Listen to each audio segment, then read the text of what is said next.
Vice President Mike Pence was on Capitol Hill this afternoon to join Republican senators for their weekly lunch after he and Republican leaders spoke to reporters about the proposed health care legislation.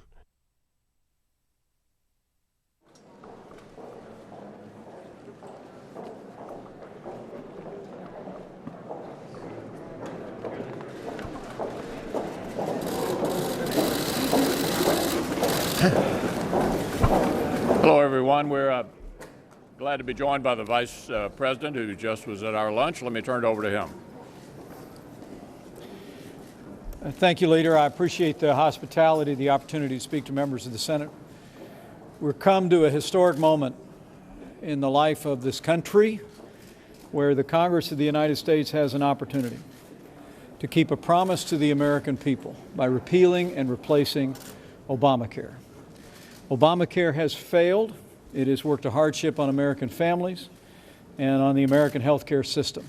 And President Trump is determined to work with members of Congress to keep a promise he made to the American people to repeal ObamaCare with its mandates and taxes, with the onerous burden that is placed on the American people, and to replace it at the same time with health care reform that will lower the cost of health insurance by giving the American people more choices in health care, more freedom, more flexibility, and also by returning resources and flexibility to the states that will allow them to reform Medicaid so it can more effectively meet the needs of our most vulnerable citizens. The simple fact is that Obamacare must go, and we are now on the first full day of our effort to keep that promise to the American people, and I'm very grateful to the Senate leadership. I'll be meeting with members of the House of Representatives this afternoon as we continue to build support. And let me say, as I said to members of the Senate caucus today, if you like your Obamacare, you can keep it. But the American people want change. They know we can do better. And they're looking now for leadership from members of the House and Senate, frankly, in both political parties, to keep their promise to the American people and to deliver on the kind of health care reform that will improve the lives, improve the health of the American people, and give us a health care system worthy of our nation. Let me be clear, as I said today, as the legislative process goes forward, the President and I believe that the American Health Care Act is the framework for reform. We're certainly open to improvements and to recommendations in the legislative process, but this is the bill, and the President supports the American Health Care Act and looks forward to working very directly with leadership of the House and Senate to move this bill. So I'm going to head off to meetings with members of Congress now, but I really do believe this is an extraordinarily important moment in the life of our nation, and every American who longs to see us start over on health care reform that will respect the doctor-patient relationship, that will harness the power of the free marketplace to lower the cost of health insurance, that will give states freedom and flexibility to improve Medicaid for our most vulnerable citizens, can let their voice be heard. And in the weeks ahead, we are very confident that the American Health Care Act, with their help, will be on the President's desk, and we will start over with a new future for health care in America. Thank you all. Thanks. See you later. Well, I would only add that the obvious, which is Obamacare has been a huge issue in 4 straight elections: 2010, 2012, 2014, 2016. The American people have given us an opportunity to govern. We're no longer just floating ideas or knowing full well President Obama would not have signed them even if we had been able to put them on his desk, which we did on a number of occasions.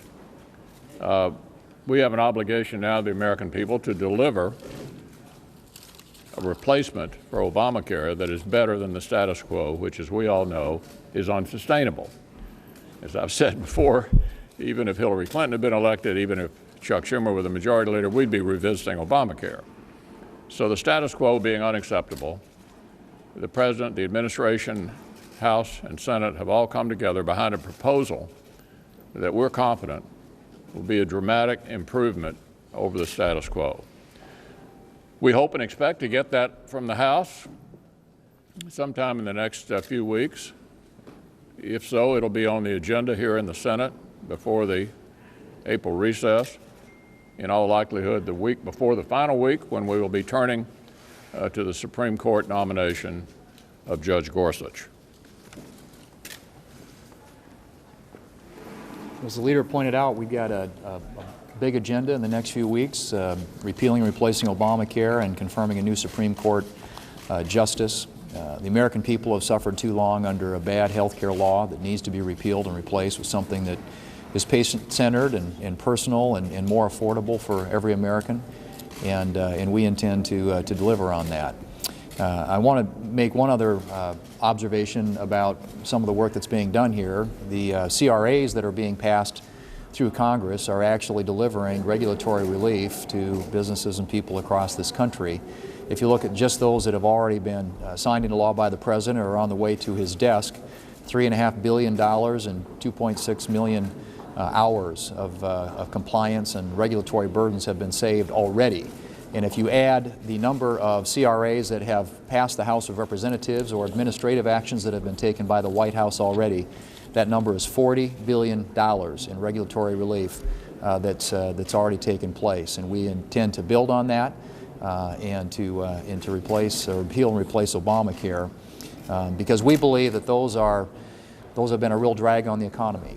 And for American people who are concerned about better paying jobs, higher take-home pay, better wages, the best thing that we can do is get the economy growing at a faster rate. Last year we were 1.6%.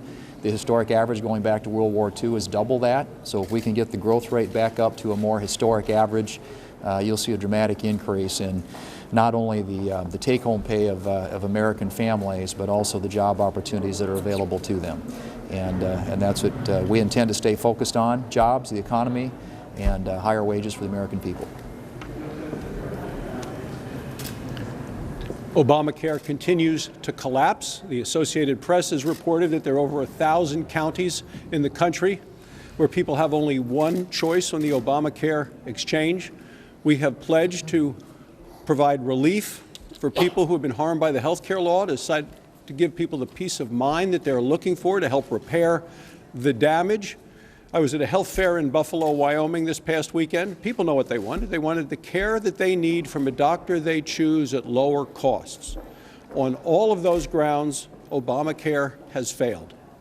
So yesterday, the House came out with their bill. It's only 118 pages, not 2,700 pages written behind the closed doors over there that was Harry Reid's office, only 118 pages.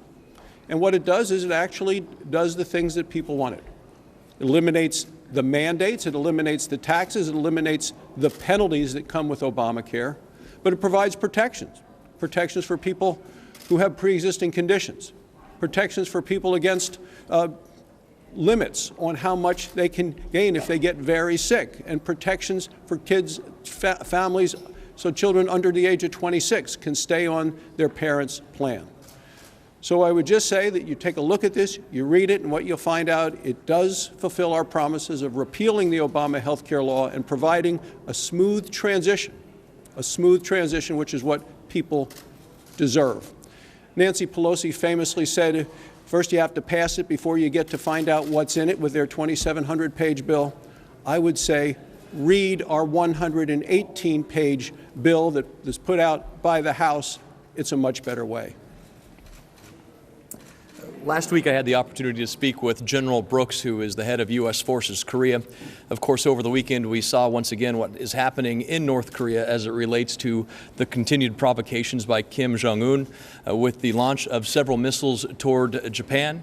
We also understand in media reports from South Korea that these missiles were aimed at U.S. bases on Japan.